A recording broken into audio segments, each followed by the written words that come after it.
It's recording, by the Are way. you recording? Okay, press record. It's already recording. Hello, Miss Huapaya. This is me, Jasleen. These are my sketch notes and my video for sketch notes. I'm on the setting. I'm at a show. Okay, so 1.1. Basically, the structure of water is H2O. It has a polar covalent bond due to the fact that oxygen has electronegativity, and hydrogen has a positive charge. So electrons, what's it called? It's a covalent bond because both electrons are shared. I mean, the electrons are shared. What's it called? Hydrogen bonds are weak between, what's it called? Negative and positive regions of two separate molecules. And then cohesion is equal to, it means two of the same molecules hydrogen bond with each other. And then here we have an example of that with two H2O, and then adhesion, two different molecules form H bonds. And then hydrogen bonds between H2O and amino acids can result in surface tension. Surface tension is the result of increased H bonding forces between H2O molecules. So basically when you put drops on the penny, which we have seen before in class, and then solvency, like dissolvability of something, water is usually considered the universal solvent because it dissolves many things in it, like soap and like salt. Okay, so then capillary action allows plants to take up water through their roots like a straw. And then the cohesive properties, the unique H bonding interactions occur when water is in its solid state, making it less dense than like regular water, and allows H2O to absorb thermal energy before chemical change, resisting sudden changes in temperature, and that makes ice flow and shit, and then water not boil whenever it's a hot sunny day. Okay, so then the law of conservation of energy cannot be created or destroyed, only transformed. Living systems require energy to do everything, and then they store energy in hydrogen bonds. Atoms and molecules from environment are needed to build new molecules. Nitrogen builds biomolecules like carbs, proteins, and nucleic acids. Phosphorus builds nucleic acids and certain lipids. Carbon builds all of them, like carbs, proteins, lipids, and nucleic acids. And then carbon can be seen in chains like this, in rings or in branches. And then what's it called? It contains carbon-containing molecules are used to store energy. And then 1.3, monomers are chemical subunits used to create polymers. Polymers are macromolecules made of many monomers. Okay, so and then covalent bonding. Yeah, they have covalent bonds between them, and then they have special properties that allow them to interact with each other. Polymers are specific to the monomers they consist of. Okay, and then here we have continued dehydration synthesis is when what's it called? As a reaction used to create two macromolecules. What's it called? Subcomponents of H2O are removed from interacting and covalent bonds forms between them, and then they join together from a molecule of water, and then it's a byproduct, which is why it's dehydration, because it takes away water. And then what's it called? Polymers hydrolyze into monomers during hydrolysis, and then bonds between monomers break, and then water molecules hydrolyze into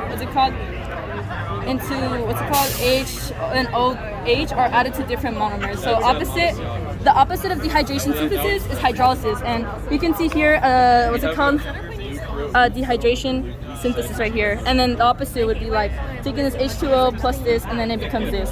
Okay, and then we got 1.4, carbs have linear chains of monomers with covalent bonds. Changes in the direction of components equals different functions. Here we see alpha glucose and then beta, glucose, and then they have different functions. And then carb polymers may be branch or linear, and then both starch and cellulose function and storage, and then starch in plants, glycose in humans. Cellulose support and strength in plant cells, so it gets strength and support. And then so 1.5 is lipids. Let me switch to this arm because I'm getting tired. The lipids are non-polar hydrophobic. Their functions are derived from their assembly. Triglycerides and phospholipids contain fatty acids. Saturated fats equals single bonds. Unsaturated equals double carbs. This is not accurate to like a certain molecule, but here we could see a saturated fat because it has only single bonds, and then here we have the double bonds right here, making it unsaturated. And then so fats provide energy storage and support cells functions, and then steroids support growth, development, energy, metabolism, and homeostasis. Cholesterol equals steroid found in cell membranes.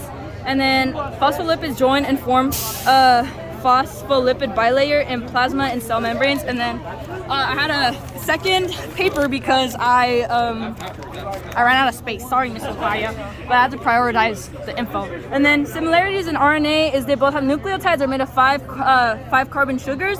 They have phosphate group and they have a nitrogen base. And then here we have a little what's it called?